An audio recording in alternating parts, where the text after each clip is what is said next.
Praise the lord. ఈరోజు దేవుని వాగ్దానము, నీ నమ్మిక తప్పిపోకుండునట్లు నేను నీ కొరకు వేడుకొంటిని. నీ మనస్సు తిరిగిన తర్వాత నీ సహోదరులను స్థిరపరచుమని చెప్పెను.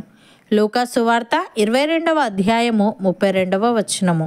సహోదరి సహోదరులారా, యేసయ్య పేతురుతో ఈ మాట పలుకుతున్నాడు. సీమోను సీమోను, ఇదిగో సాతాను మిమ్మును పట్టి గోధుమల వలె జల్లించుటకు మిమ్మును కోరుకొనెను గాని నీ నమ్మిక తప్పిపోకుండునట్లు నేను నీ కొరకు వేడుకొంటినని నీ మనస్సు తిరిగిన తరువాత నీ సహోదరులను స్థిరపరచమని చెప్పెను.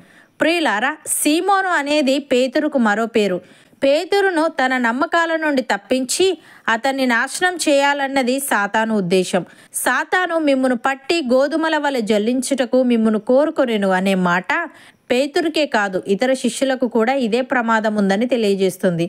అయితే ప్రాముఖ్యంగా యేసయ్య పేతురుకు చెప్పడంతో పేతురుకు ఈ ప్రమాదం ఎక్కువగా ఉందని అర్థమవుతుంది. అందుకే యేసయ్య పేతురు కోసం ప్రార్థించి అతని విశ్వాసం అంతిమంగా విఫలం కాకూడదని మరియు అతడు దేవుని వైపు తిరిగి తర్వాత తన సహోదరులను స్థిరపరచాలని ఆశించాడు. పేతురు కోసం తాను చేస్తున్న ప్రార్థన సఫలమవుతుందని యేసయ్యకు తెలుసు.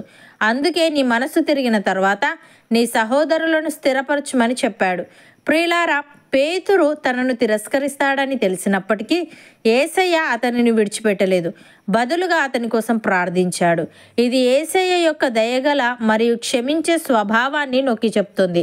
మరియు మనం ఎంత దూరం వెళ్ళినప్పటికీ దేవుని వైపుకు తిరిగి వచ్చే అవకాశం ఉందని, ఆయన వైపుకు తిరిగితే ఆయన అంగీకరిస్తాడని తెలియజేస్తుంది.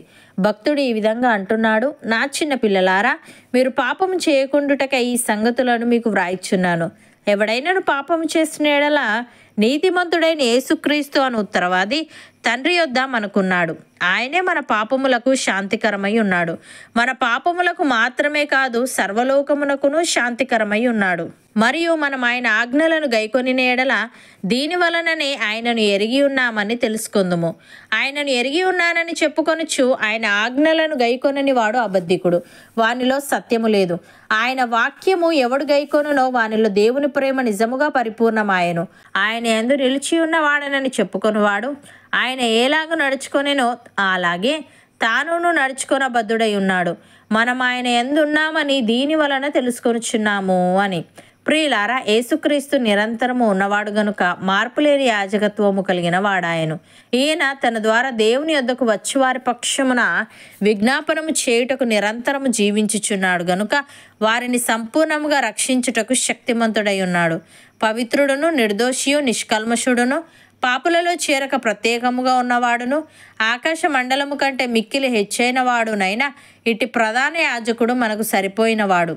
అపోస్తలుడైన పౌలు ఈ విధంగా అంటున్నాడు, పూర్వము దూషకుడను, హింసకుడను, హానికరుడనైన నన్ను తన పరిచర్యకు నియమించి నమ్మకమైన వానిగా ఎంచినందుకు నన్ను బలపరిచిన మన ప్రభువైన క్రీస్తు యేసుకు కృతజ్ఞుడనై ఉన్నాను. తెలియక విశ్వాసము వలన చేసి తిని గనుక కనికరింపబడితిని. మరియు మన ప్రభు యొక్క కృపయు క్రీస్తు యేసునందున్న విశ్వాసమును ప్రేమయు అత్యధికముగా విస్తరించెను. పాపులను రక్షించుటకు క్రీస్తు యేసు లోకమునకు వచ్చినను వాక్యము నమ్మదగినదియు పూర్ణాంగీకారమునకు యోగ్యమైనదియునై ఉన్నది. అట్టి వారిలో నేను ప్రధానుడను అని. సహోదరి సహోదరులారా, దేవుడు మన పక్షమున నుండగా మనకు విరోధి ఎవడు? తన సొంత కుమారుణ్ణి అనుగ్రహించుటకు వెనుక తీయక మన అందరి కొరకు ఆయనను అప్పగించినవాడు ఆయనతో పాటు సమస్తమును మనకెందుకు అనుగ్రహింపడు? దేవుని చేత ఏర్పరచబడిన వారి మీద నేరము మోపువాడెవడు? నీతిమంతులుగా తీర్చువాడు దేవుడే. శిక్ష విధించువాడెవడు? చనిపోయిన క్రీస్తు యేసే. అంతేకాదు, మృతులలో నుండి లేచినవాడును, దేవుని కుడిపార్శ్వమున ఉన్నవాడును, మన కొరకు విజ్ఞాపనము కూడా చేయువాడును ఆయనే. క్రీస్తు ప్రేమ నుండి మనలను ఎడబాపు వాడెవడు? శ్రమ అయినను, బాధ అయినను, హింస అయినను, కరువైనను, వస్త్రహీనత అయినను, ఉపద్రవమైనను, ఖడ్గమైనను మనలను ఎడబాపున. ఇందును గూర్చి వ్రాయబడినదేమనగా, నిన్ను బట్టి దినమెల్లా మేము వధింపబడిన వారము, వధకు సిద్ధమైన గొర్రెలమని మేము ఎంచబడిన వారము. అయినను మనలను ప్రేమించిన వాని ద్వారా మనము వీటన్నింటిలో అత్యధిక విజయము పొందుచున్నాము. అవును అన్నవారు నాతో పాటు ప్రార్థనలో ఏకీభవించండి. పరిశుద్ధుడా, ప్రేమగల తండ్రి, నీ నమ్మిక తప్పిపోకుండానట్లు నేను నీ కొరకు వేడుకొంటినని, నీ మనస్సు తిరిగిన తర్వాత నీ సహోదరులను స్థిరపరచమని నీవు పేతురుతో సెలవిచ్చావు. నీకు స్తుతులు దేవా. పేతురు నిన్ను తిరస్కరిస్తాడని తెలిసినప్పటికీ నీవు అతనిని విడిచిపెట్టలేదు, బదులుగా అతని కోసం ప్రార్థించావు.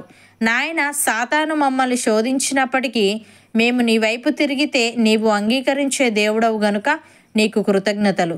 తండ్రి, మేము మా పాపములు ఒప్పుకొని నీ వైపు తిరిగి నీ కనికరాన్ని పొందుకునే వారంగా ఉండుటకు సహాయము దయచేయమని, మేము నీ ఆజ్ఞలు గైకొనుచు నీవేలాగు నడుచుకున్నావో అలాగే నడుచుకుంటూ నీలో నిలిచి ఉండుటకు కృపచూపమని, ప్రతి విధమైన శోధన నుండి మాలో ప్రతి ఒక్కరిని నీవే తప్పించమని యేసుక్రీస్తు నామమున ప్రార్థిస్తున్నాము తండ్రి.